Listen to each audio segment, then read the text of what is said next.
Setiap hari dia cuma OB gudang. Dihina, diremehkan, dianggap tak berarti. Sampai suatu hari, anak bos perusahaan menatapnya dan berkata, "Mas, terima kasih."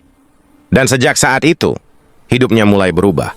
Kalau kamu ingin tahu kelanjutannya, jangan lupa like, subscribe, dan tuliskan kesan kamu di kolom komentar. Namanya Adam, usia 25 tahun. Setiap pagi, sebelum matahari benar-benar terbit, ia sudah berada di gudang besar milik perusahaan distribusi di pinggir kota. Seragam OB-nya sudah mulai pudar warnanya, sepatu kerjanya retak di bagian samping, tapi langkahnya tetap ringan. Tugas Adam sederhana, menyapu, mengepel, mengangkat kardus, membersihkan toilet, dan memastikan gudang selalu rapi. Tak banyak yang memperhatikannya. Bagi kebanyakan karyawan, Adam hanya OB gudang yang kehadirannya nyaris tak terlihat. Namun Adam punya hati yang berbeda. Ia tak pernah mengeluh, bahkan ketika mandor sering membentaknya tanpa alasan jelas. "OB itu kerjanya yang benar, jangan lambat." Adam hanya menunduk. "Iya, Pak." Di dalam hati, Adam sering bertanya, "Apa hidupku akan begini terus?" Suatu siang, hujan turun deras. Gudang hampir banjir karena saluran air tersumbat. Semua karyawan sibuk menyelamatkan barang-barang mahal. Tanpa disuruh, Adam berlari keluar, membersihkan saluran air dengan tangannya sendiri, meski airnya kotor dan bau. Saat itulah sebuah mobil hitam mewah berhenti di depan gudang. Pintu mobil terbuka. Seorang wanita turun dengan payung elegan di tangannya. Cantik, anggun, berwibawa. Semua karyawan langsung berdiri tegak. "Itu anak pemilik perusahaan," bisik seseorang. Adam yang masih berlutut di dekat selokan tak tahu apa-apa. Tangannya kotor, bajunya basah, wajahnya penuh lumpur. Namun saat ia berdiri dan menoleh, mari mereka bodoh. Wanita itu tidak jijik, tidak meremehkan. Ia justru tersenyum kecil pada Adam. Dan sejak pertemuan singkat itu, hidup Adam mulai bergerak ke arah yang tak pernah ia bayangkan. Sejak hari hujan itu, wajah wanita cantik tersebut terus terbayang di kepala Adam. Senyum singkatnya terasa berbeda. Bukan senyum kasihan, tapi senyum yang tulus. Keesokan harinya, suasana gudang mendadak lebih tegang dari biasanya. "Anak bos besar bakal sering datang ke sini mulai minggu ini," bisik salah satu karyawan. Adam tetap bekerja seperti biasa, menyapu, mengepel, mengangkat kardus. Ia tak berani berharap apa-apa. Baginya, dunia wanita seperti itu terlalu jauh dari kehidupannya. Siang itu, mobil mewah yang sama kembali datang. Semua karyawan langsung sibuk bersikap rapi. Mandor berlari menyambut. Wanita itu turun lagi dari mobil. Kali ini tanpa payung, rambut panjangnya terurai rapi, wajahnya tenang, auranya membuat semua orang segan. Adam sedang mengepel di dekat pintu masuk. Saat wanita itu melangkah masuk, langkahnya terhenti. Matanya tertuju pada Adam. "Mas," suaranya lembut. Adam terkejut dan langsung berdiri gugup. "Ayah, Imbak?" Beberapa karyawan langsung saling pandang. Anak pemilik perusahaan menyapa OB, "Kemarin, terima kasih sudah membersihkan saluran air. Kalau tidak, gudang ini bisa kebanjiran," ucapnya. Adam menunduk. "Sama-sama, Mbak, itu sudah tugas saya." Wanita itu tersenyum lagi. "Saya Alia." Nama itu terdengar seperti musik di telinga Adam. Sejak hari itu, bisik-bisik mulai beredar. "OB sok dekat-dekat anak bos." Paling juga cuma formalitas. Jangan mimpi ketinggian, Adam. Adam mendengar semua itu, hatinya pun mulai goyah. Ia kembali merasa kecil, tak pantas. Namun yang tak Adam tahu, Alia justru mulai mencari-cari alasan agar bisa datang ke gudang lebih sering. Dan diam-diam, ia selalu memperhatikan Adam dari jauh. Hari itu gudang ramai karena akan ada inspeksi besar dari kantor pusat. Semua karyawan sibuk, termasuk Adam yang sejak pagi sudah mondar-mandir mengangkat barang. Mandor gudang, Pak Rudi, terlihat lebih galak dari biasanya. "Cepat! Jangan ada yang salah hari ini," bentaknya. Adam mengangguk dan terus bekerja.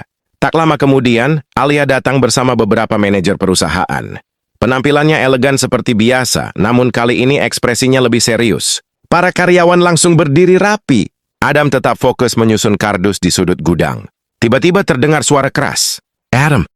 Semua menoleh. Pak Rudi menunjuk ke arah tumpukan kardus yang sedikit miring. "Kamu ini kerja pakai otak nggak sih? Kalau barang sampai rusak, kamu yang ganti." Suasana langsung hening. Adam terdiam. Padahal kardus itu bukan ia yang menyusun, tapi ia tak berani membantah. Beberapa karyawan tersenyum sinis. "OB ya tetap OB," terdengar bisikan. Wajah Adam memerah, dadanya sesak. Iya, Pak. Maaf. Pak Rudi masih belum puas.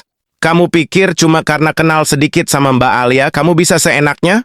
Semua mata kini mengarah ke Alia. Adam membeku. Ia tak pernah merasa dekat. Tapi ucapan itu terasa seperti tuduhan memalukan. Alia melangkah maju. Suasana makin tegang. Pak Rudi tiba-tiba jadi gugup. Mbak Alia, maksud saya... Alia menatap tumpukan kardus itu dengan tenang. Pak Rudi, siapa yang menyusun kardus ini sebenarnya? Pak Rudi terdiam. Salah satu staf lain menunduk. Saya, Mbak. Semua terkejut. Alia kembali menatap Adam. Adam bekerja dengan baik. Saya melihat sendiri etos kerjanya. Suasana gudang seketika berubah. Untuk pertama kalinya, seseorang membela Adam di depan semua orang. Dan sejak hari itu, cara semua orang memandang Adam mulai berubah. Sejak kejadian di gudang, sikap orang-orang pada Adam berubah drastis. Mereka yang dulu meremehkan, kini mulai bersikap lebih sopan. Mandor Pak Rudi pun tak lagi berani membentak sembarangan. Namun perubahan itu justru membuat Adam semakin tidak nyaman. Ia tahu posisinya. Ia tahu dunia Alia bukan dunianya. Suatu sore, saat jam kerja hampir selesai, Adam duduk sendirian di belakang gudang. Menatap langit jingga yang mulai gelap, Alia datang pelan. Kamu capek hari ini? Tanyanya lembut. Adam terkejut. Mbak Alia. Alia ikut duduk dengan jarak sopan. Kamu selalu memanggil saya Mbak, padahal kita seusia, katanya sambil tersenyum kecil. Adam tersenyum canggung. Posisi kita beda Mbak. Kalimat itu membuat Alia terdiam. Kamu merasa rendah karena pekerjaanmu? Tanya Alia pelan. Adam menunduk. Bukan pekerjaan saya yang rendah, tapi saya tahu diri. Jawaban itu justru membuat hati Alia semakin tersentuh. Untuk pertama kalinya, Alia menceritakan sedikit tentang hidupnya. Tekanan keluarga, dunia bisnis, perjodohan yang tidak ia inginkan. Ternyata, di balik hidup mewah, Alia juga merasa terkurung. Sore itu, dua dunia yang berbeda mulai saling memahami. Namun dari kejauhan, sepasang mata memperhatikan mereka.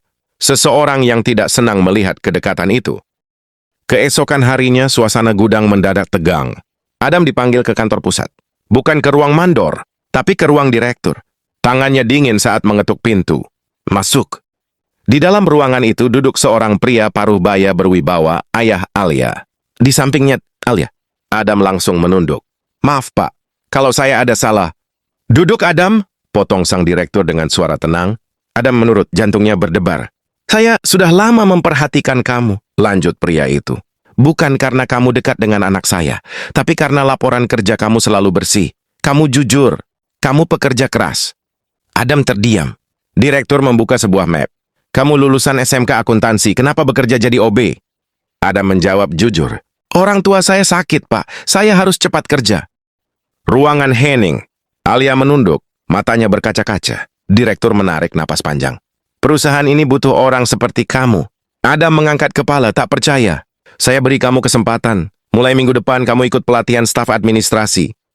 Adam membeku. Matanya mulai berkaca-kaca. Benar ke, Pak? Direktur mengangguk. Alia tersenyum lebar, air matanya jatuh. Beberapa bulan kemudian, Adam berdiri di ruangan yang sama. Bukan lagi dengan seragam OB, melainkan dengan kemeja rapi, postur tegap, tatapan percaya diri. Ia telah berubah. Bukan hanya secara penampilan, tapi cara berpikir dan masa depannya. Di taman kantor, Alia menunggunya. Kamu sudah jauh berubah, kata Alia. Adam tersenyum pelan.